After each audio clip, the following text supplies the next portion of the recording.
बड़ा country India जो है, उनके प्रधानमंत्री नरेंद्र मोदी, उनका जिस तरह वार्म वेलकम उनको किया गया है। ये बड़ी खास तस्वीर प्रधानमंत्री की आई है जब पीएम मोदी का जॉर्डन दौरा और क्राउन प्रिंस अल हुसैन के साथ वो एक ही गाड़ी में नजर आए और गाड़ी का स्टीयरिंग खुद जो क्राउन प्रिंस हैं उनके हाथ में है। ये इतना वो एक जेलसी होती है कि यार वो हमसे आगे निकल के हमें भी कोशिश करनी है, दौड़ लगानी है। क्या है, हम क्यों फेल हो गए हैं? खलीज और जनूबी एशिया की जियोपॉलिटिक्स में एक मुल्क बहुत तेजी के साथ अपना खामोश किरदार अदा कर रहा है और अपने असर और रसूख को बढ़ा रहा है।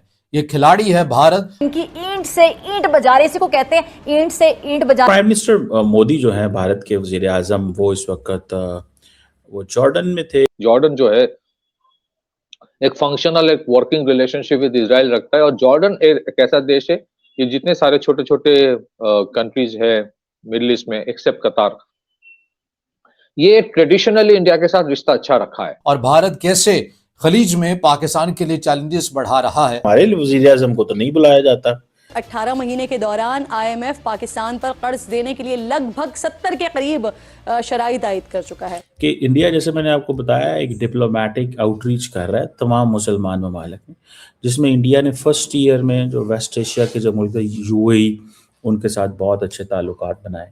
हम इन ममालिक के साथ अच्छे ताल्लुकात क्यों नहीं बना सकते।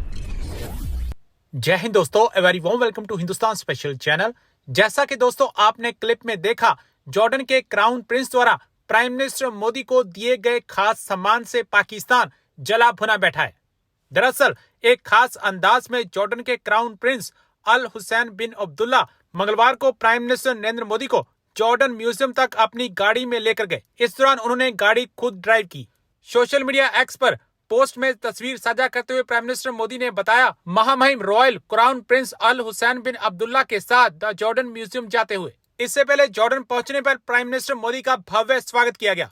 प्राइम मिनिस्टर मोदी ने जॉर्डन यात्रा के नतीजों के बारे में बताया और कहा कि यह दोनों देशों के बीच पार्टनरशिप का एक सार्थक विस्तार है।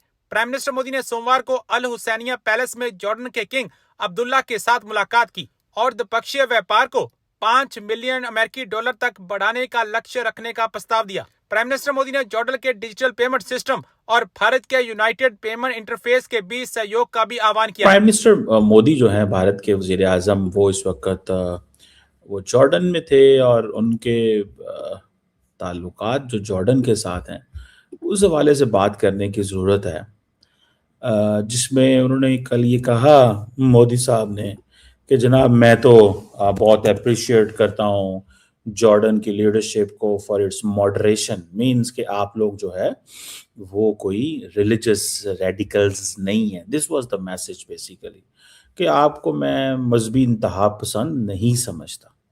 ठीक है, अब देखना ये है कि एक्चुअली मकसद क्या है, हो क्या रहा है, चीज़ें चल कैसे रही हैं।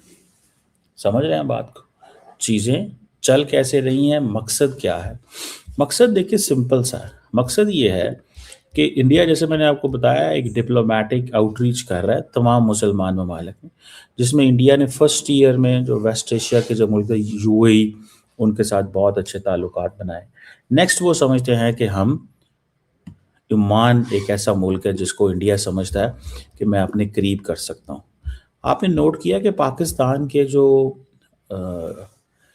इंटीरियर मिनिस्टर हैं मोहसिन नकवी, वो भी ओमान जाते हैं आजकल बहुत ज़्यादा। और उसकी वजह क्या है? उसकी वजह इंडिया, मेरी ज़ाती असेसमेंट है। इंडिया कहता है जी हमारे ओमान से 5000 साल पुराने ताल्लुकात, ओशन ट्रेड, ठीक है ना जी, और हमारा जो है बहुत करीबी ताल्लुकात है।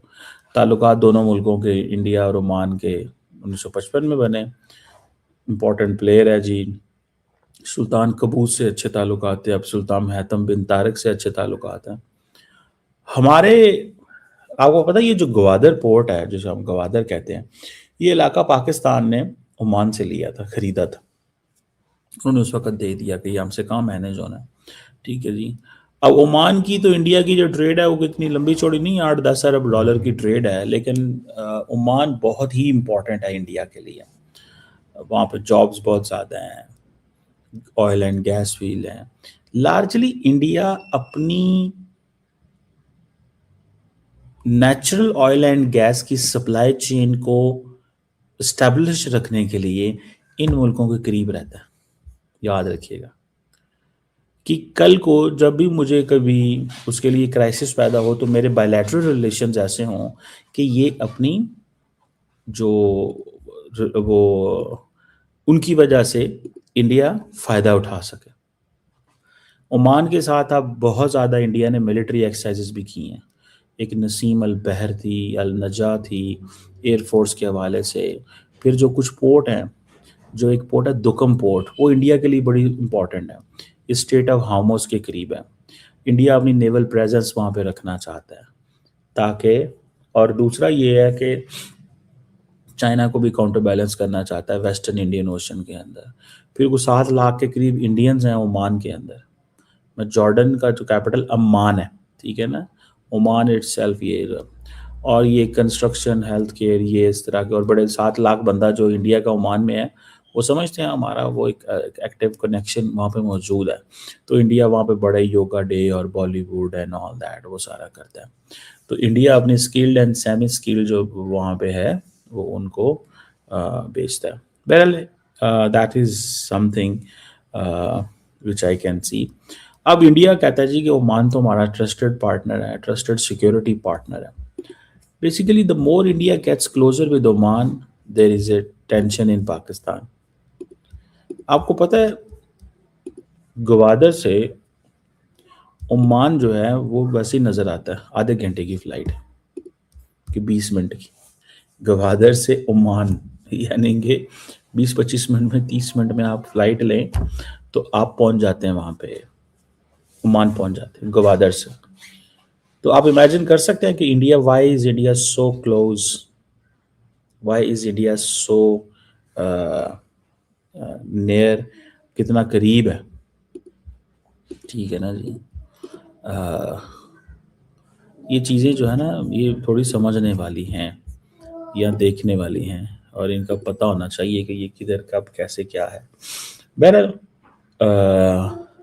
मैं ज़ाती तौर पे ये समझता हूँ कि ये जो चीज़ें हैं ये बड़ी केयरफुल करने वाली हैं और इनको वो देखने की ज़रूरत है, ठीक है जी। सो मैं अब जब ये ओमान के जो मोदी साहब का जो विज़िट है उसको जब मैं देखता हूँ तो मुझे ऐसे लगता है कि इंडिया जो है वो हर कीमत पे अपने ताल्लुकात को अच्छे रखना चाहता है